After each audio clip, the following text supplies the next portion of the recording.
relapse is a full return to a previous condition once a sincere attempt at recovery has been made. So there's two key elements: full return to a previous condition, and then the second one, sincere attempt at recovery has been made. If we go by that definition, 99% of relapses don't occur. They're not actual relapses. I've had a relapse and there were steps that I didn't work in the program. It wasn't a relapse. Because it wasn't You hadn't yet an attempt. completely given yourself to the program of recovery. Wow. You weren't sincere about it. It was a lapse, a convincer, a whatever you want to call it, a prolapse. Mm-hmm. People throw around the word relapse. I'm a chronic relapser. You'll hear someone say that. Well, are you? Have you ever really given yourself a sincere attempt at or completely given yourself to the program of recovery? And is it a full return? If you were drinking or drugging in a way that was killing you and you had 2 glasses of wine and you have to restart your day count, it can be very shaming. So I think both approaches work depending on who you are.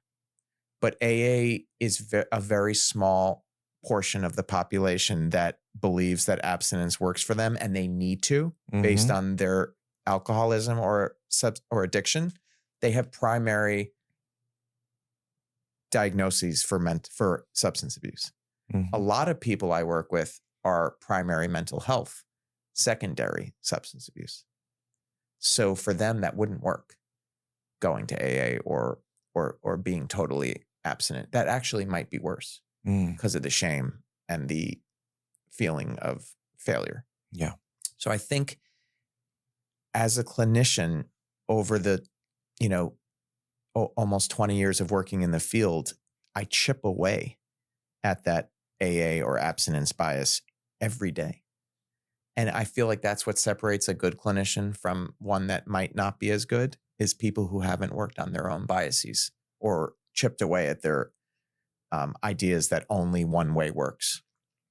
Did this open-minded approach start to impact you in other areas of your life? All areas of my life. I started to be less rigid, more open-minded. I think it helped me to get over my fear of commitment and getting married, having children. There's not one way to raise kids. Being more open-minded about my lifestyle, like how I treat my body and